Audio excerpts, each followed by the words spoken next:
Good evening dear student, this is Gaurav Sharma from the Mahakal tutorial. आप लोगों का स्वागत है हमारे चैनल पर। तो आज का जो टॉपिक है वो कई लोगों ने कई पेरेंट्स ने जो हमसे पूछा था कमेंट बॉक्स में कि सर ये 40% और 60% रूट में डिफरेंस क्या है। तो हम कोशिश करेंगे आपके सारे डाउट क्लियर कर दें। तो फिर भी कुछ रह जाता है तो आप कमेंट बॉक्स में डाल सकते हैं, इसके बाद हम फर्दर आपको डिटेल में बता देंगे। तो पहली चीज 40% और 60% का क्लियर करते हैं। ये 40% 60% ये सिर्फ और सिर्फ न्यू सैनिक स्कूल्स पे ही एप्लीकेबल हैं। ओल्ड सैनिक स्कूल में तो 100% जो सीटें रहेंगी वो एग्जाम देने के बाद जो बच्चे गए मेरिट की वजह से उन्हीं को मिलेंगी।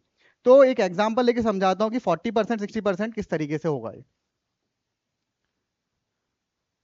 तो जैसे कि मैं मान लेता हूं कि न्यू सैनिक स्कूल में 100 सीटें हैं। एक एग्जांपल ले लिया कि न्यू सैनिक स्कूल है कोई, एक उसमें 100 सीटें हैं। 100 सीटों में से 40%, ये 40% क्राइटेरिया क्या, मिनिमम 40%, ठीक है, कम से कम 40%। और यहाँ पर 60% जो है ये मैक्सिमम 60% है, मैक्स टू मैक्स, इससे ज्यादा नहीं जाएगा, इसमें इससे कम नहीं जाएगा। तो कम से कम 40% और 60%। अब ये 40% वाला खेल क्या है कि जो भी बच्चे आउटसाइडर है, यानी कि इस स्कूल में नहीं पढ़ रहे हैं, वो दूसरे कहीं स्कूल में पढ़ रहे हैं कहीं पर भी, उन्होंने क्या करा, एग्जाम का फॉर्म भरा। फॉर्म भरते टाइम पे सिलेक्ट करना होता है एस एस यानी कि सैनिक स्कूल प्लस 40% रूट न्यू सैनिक स्कूल का। तो वहां पर जो है बाहर से जो बच्चे पढ़ रहे हैं उन्होंने क्या किया, एग्जाम दिया। एग्जाम देने के बाद वो मेरिट में आए, मेरिट आने की वजह से उनको ये वाला स्कूल जो है नया, जो भी कोई स्कूल था न्यू सैनिक स्कूल, वो इनको अलॉट हो गया। ठीक है। अब वो बच्चे जो है इस 40% क्राइटेरिया में आकर एडमिशन ले लेंगे। अब बात करते हैं 60% बच्चे, ये बच्चे कहां से आएंगे। ठीक है, 40% मिनिमम है, अगर ज्यादा बच्चे आते हैं तो इसको हम बढ़ा सकते हैं, इसको घटा सकते हैं। क्लियर। तो यहाँ पे 50% 50-50 भी हो सकता है, मिनिमम ये मैक्सिमम, मिनिमम 40% या मैक्सिमम 60%। अब क्या हुआ, ये 60% बच्चे जो हैं ये ऑलरेडी इस स्कूल में पहले से ही पढ़ रहे थे, क्योंकि न्यू सैनिक स्कूल है, पहले से ही ये पढ़ रहे थे।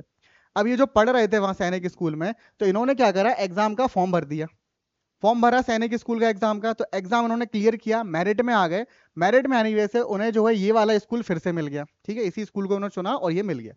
अब होगा क्या, अब ये बच्चे जो है इस स्कूल में फिर से पढ़ रहे हैं। अब यहाँ पर ये 40% बाहर से आए हुए, 60% उसी स्कूल में पढ़ रहे थे। पढ़ाई सेम हो रही है। अब फिर भी एक नया डिफरेंस आता है। डिफरेंस ये जो 40% बच्चे हैं ये जो है वहीं पर रहेंगे। डे बोर्डिंग यानी कि वहां पर हॉस्टल की सुविधा जो भी सब कुछ लेंगे वहां पर, सब कुछ यानी टोटल वहीं पर रहना है, पढ़ना है, सब कुछ करना है। ये जो 60% बच्चे हैं इनका क्या कॉन्सेप्ट रहेगा, ये जो है वहां पर से घर से आएंगे, सुबह क्लासेस लेंगे, पढ़ेंगे सैनिक स्कूल के, और वहां से ये अपने घर चले जाएंगे। क्लियर।